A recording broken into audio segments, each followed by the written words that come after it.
Question 6. How does working at a university in the UK differ from working in a university in the US? In every way. I have worked at, I believe, 7 institutions in 2 countries. So I worked at American University and Michigan State University in the US. As much as it's the same country, it's so different. Private, public is different, size is different, the types of programs on offer, the students, what they bring. Michigan State was a PWI, American was a highly achieving, quite privileged students based in DC. Michigan State was in Lansing. So I think it's important to not be blinkered too much by the fact that, every institution in the US is the same. There are thousands of organizations there. There's so many institutional types, and the student bodies keeps changing at those too. So how does it differ from working in the US? It's probably more it doesn't feel as intense here, and I don't know if this makes sense, but I have a much better work-life balance because I have more holidays, because I feel the pressure isn't as high. I feel this is a good question actually, but generally I feel more I can make more change regardless of the levels of authority I had, so to say. Even as an entry-level position, I did feel I had more control working with the students, as in control to change their lives and their experiences.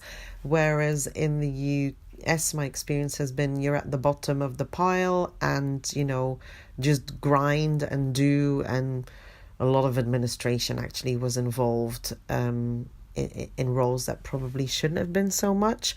So a lot less pressure, thanks to the unions who have lobbied for in this country to make sure that we have good leave entitlement, and that we have, the National Health Service here is free. So I don't have health insurance. I don't have to worry that if something happens to me, someone's looking after me, and it may have a bit of a reputation in terms of being broken, but it's free, and it's one less worry to think about. The flip of it is that how does it differ? That in terms of having conversations about social justice in the UK, they are not as prevalent as I've had those conversations in the US. Slowly and surely, I think people are more willing to have them or be more outspoken about them.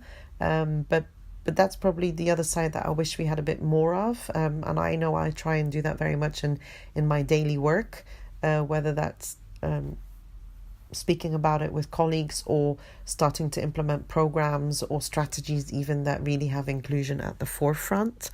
Campus and student culture, there are themes that I say that are very similar, and then there's intricacies that are very different. But campus culture really, I think, in my opinion, is more attached to the institution that is then part of the country, rather than saying the country influences it just solely, if that makes sense.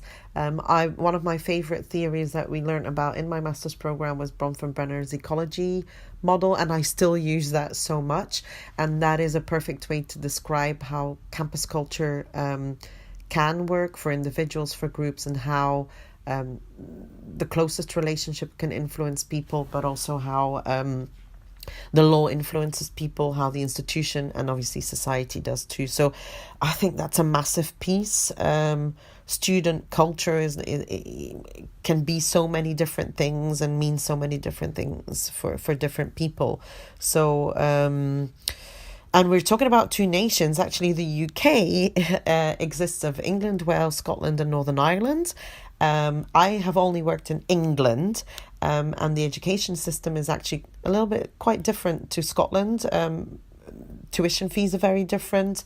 Some of the things that are governed are very different. The funding bodies are different in terms of research and stuff. So I actually am only speaking for England, or my professional experience in England. So even within, if you have an experience within Wales or within Scotland, that will probably be very different to those English institutions.